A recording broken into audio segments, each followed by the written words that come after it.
Hello, I'm Gary Lyon and welcome to Access All Areas. Today, Damien Barrett's going to update us on all the big player moves, who will stay and who will go. But first, it's the first week of the finals and we're going to take a quick look at each match-up. Hello to Matthew Lloyd and Damien Barrett. And Lordo, let's start with you. Yeah, thanks, Gaz. I think a lot of people don't like the week off, Damo, but one thing I love about it, and the big positive, is they are red hot. And who would forget that first final last year? West Coast Eagles and the Western Bulldogs, and the Dogs come out of the blocks all guns blazing. I think we're going to have that this week. No one's played for 2 weeks, and I think the final we're all excited about is Geelong and the Richmond Football Club. And for me, it's how Richmond handle the heat, Gary, not having won a final for such a long period of time. Given they played so recently, about a month ago, and Geelong did a number on that night on Richmond, how much can we take out of that game, given that obviously the venue is different and the stakes are far different? I'm going to take you to task just early in the piece, Warrior. I don't reckon they did a number on them. They beat them by a couple of goals. I don't reckon Richmond played anywhere near their best due to the pressure that Geelong bring. But I reckon it's a 5-goal factor,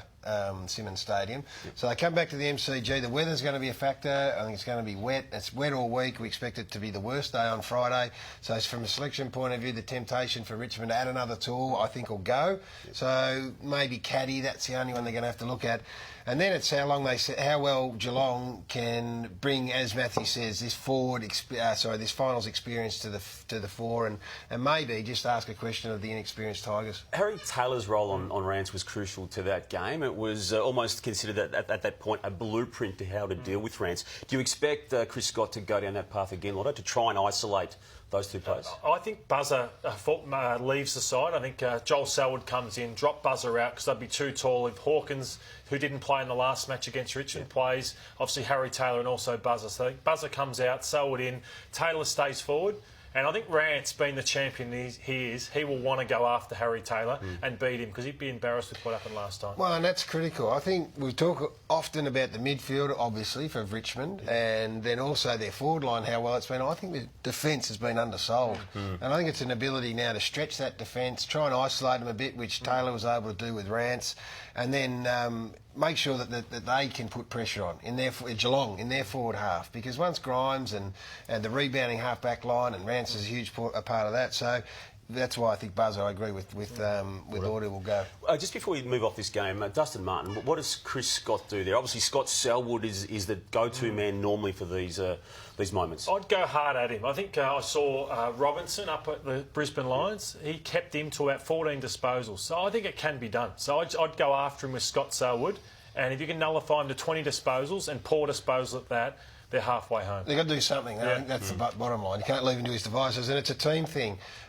There'll be one person allocated, but he gets so much of the footy and they give him so much of the footy that the awareness of players around Martin has to be, well, here's my man, but I know basically that it's going to get to him. And if they can hit him up 3 or 4 times straight away, easier said than done, makes a difference. Cats are enormous. Which way are you leaning? I'm going with the Cats. I think they're playing their best footy at the right time of year. I want to know where you're leaning. I'm going to go with the Cats too. The venue obviously changes it a little bit, given where it was last time they played, but I think they're ready. I think they're primed. I'm leaning to the Tigers. I know it's early. It is only Monday and it could change, but I just think maybe some leg speed up, open space. There we go. It's going to be great. First final, Gaz, of the week will be the Adelaide GWS game on Thursday night. Where do you see that one? Fascinating stuff. They've only won 2 of their last 5 games, Adelaide Crows. There's a draw in amongst that as well. There's a couple of question marks over key players coming in, and then there's this unknown GWS. So they go, is this the day or the start of the finals where they're going to explode and we all sit back and go, oh, we thought this had happened? I'm leaning towards Adelaide at this stage. Where home ground obviously is a factor, and the makeup and the composition of the Giants side will be really interesting come selection to see how they go about that. Yeah, a few injury clouds over this. Some of the Crows, Walker, obviously Tarley didn't play last. I think they're both fine. I think they would have played last match if they were available. Rory Sloane's the worry. Hasn't done more than a jog so far, so he's the big worry for the Adelaide Crows. But I think they spit out too far forward, the Giants. I don't think they're travelling that well, and I'm confident the Crows can win this one. I reckon Josh Kelly was born to play finals, and he's going to get that opportunity. I know he's already done that, but he's going to really be the key to me in this game, and I reckon there's an upset brewing in this one. Giants, well, and they've got to decide whether they're going to go in with Lobb, Cameron Patton and Mumford, and then the Stevie J factor. Because what that does to me is it says, well, forward pressure, which I'm huge on at the moment. I don't reckon they've had that mix right for a number of weeks. So maybe Lobb misses, and if you're going to take a punt on Stevie, fair enough, but they've got to get that manic forward pressure. Okay. Essendon really pushed the Swans, didn't they? Before we move off of that game, are you tipping... I'm confident the Crows will win. Yeah, me too. Yeah. Round 14, Essendon really did well against the Swans. We know that it required the Swans to kick 3 goals in 3 minutes to win. That night, they ran the ball, didn't they, hard, Gaz? And they got well in front of the Swans and really should have won the game. Yeah, they did, and this is off the back of Hawthorn going to the SCG and beating them in one of the upsets of the year, probably. And Hawthorn possessed the footy. That was their MO. The uncontested mark differential was enormous. They did the same, Essendon, but then they took it on. Look at this. They just went and turn and go. Even this mark here, surrounded by 2, just goes. And they got out the back a couple of times. The small forwards on that occasion gave that fantastic Sydney defence all sorts of headaches. So they'll be ready. Forewarned is forearmed, of course, Lordo. But this is the way they went about it. Yeah, you're right. Merritt had 33 disposals. Zaharakis 28. Fantasia, who Gary spoke about, the small forwards, he had kicked 1 goal for. So they matched them on the inside. They got that weaponry of their pace on the outside. The Swans big men department, Lotto, what will they do with Naismith? Been out for 6 weeks now, chose to not play him when he was fit again. He went through the kneeful. Tip at injury clouds and Sinclair's already in. Every year clubs make a mistake, bring in underdone players, and you can't do that. Naismith hasn't played since 28th of July, Hawthorn, I think the last game. So I'd stick with the Tippett in the team. I think he's going okay. Yeah, I think and I think they'll prevail, but it could be an interesting game. Sydney, Port Adelaide and West Coast the last one, Damo, and this is in Adelaide. West Coast, no fears for them travelling to Adelaide. I wouldn't have thought so, and it's almost as if they've got a breath of fresh air into their system. Relief, given they had to, need matches go their way in that final round, beat Adelaide. I think they can actually win this game for what it's worth. 5 and 6, on the back of getting in without expecting to, probably going to round 23. A couple of things they're going to have to look at. They're going to have to deal with McGovern, and Trengove hasn't played. Is he going to be the man, Lordo? I think he does come into the side, Gaz. It was only 2 weeks ago. They could learn from the crosstown rivals, the Adelaide Crows. They played him so wrong. They just let him roam, and were critical of Josh Jenkins because Walker was out, so he just suddenly hit up. And I remember when we used to play against Glenn Jakovic, Gaz, we would all put someone on him and say, hit Glenn Jakovic's man up. Yeah. Just use him. Yeah. Even if he's not the best option, hit him up. And that's what you've got to do with Jeremy McGovern. I think Essendon did it really well at Etihad Stadium earlier in the year. Is Charlie Dixon the key to this game? Oh, I think he's one of the huge keys. I think he and Ryder are the 2 most important players for the Port Adelaide Footy Club. But, you've got to stop McGovern. If they both fire, Gaz, do you think they're home? Yeah, it goes a long way. And ask the question of West Coast where they probably look most vulnerable, and that's the key defensive post in the back half. So Charlie Dixon's all of a sudden playing with the sort of presence that we want from a 6'8" bloke who's 110 kegs and starting to hit the scoreboard. So all those factors make it really interesting. I keep getting back to that record, 5 or 6 at Adelaide Oval. That we know that the Eagles have struggled away from Subi when they come to town, in Melbourne particularly, but that ground doesn't seem to worry them. So at the moment, got them just ahead. Have you? Yeah, I think Port narrowly by a goal or so. Yeah, Port, but with no confidence. All right, well, there's 8 teams in it. There are 10 teams out this time of year. We always start to think about player movement, trade, all those sorts of things. A lot of players who are out of contract, a couple still are in contract. And Damo, I know it's tough. We've asked a lot of you, and these will change on a daily basis almost. But try to give us some idea, as best you can, where the situation sits with these players. And we'll start with Adelaide's Jake Lever. Well, he's left it to this point of the season, and all indications are now that he's just going to wait for that last game, be it a grand final, be it a semi-final loss. So, look, the Melbourne interest is real. Hawthorn is still loitering around the fringes on this. I expect that other clubs to try and get involved now that, he's left it this late. But I think there's a feeling within the Crows that he's out of there, and I think that's the way it will play out. On to Josh Kelly, who similarly to Lever, guys, has obviously decided to leave it to this point. But unlike Lever, the GWS Giants on Kelly have a real confidence that he stays. And North Melbourne has that view too. They went hard for him, as we know. They are giving the impression that they're out of the race. Carlton, to me, would be the option for him should he still, at this stage, late to choose to leave. But the feeling is he'll do a 2-year deal to make it a 6-year career at the Giants. If Kelly then stays, does that mean this man, Devon Smith, has to move on? Yeah, something will shake out, Lordo, given that the increased money will come for Kelly and possibly someone else beyond Devon Smith too. But Geelong's really keen on that man, you can see on screen now. And I would think, given he's been talked about a few times in the past, that probably he will make a move this year. Tom Rockliff, a lot spoken about him on a number of occasions.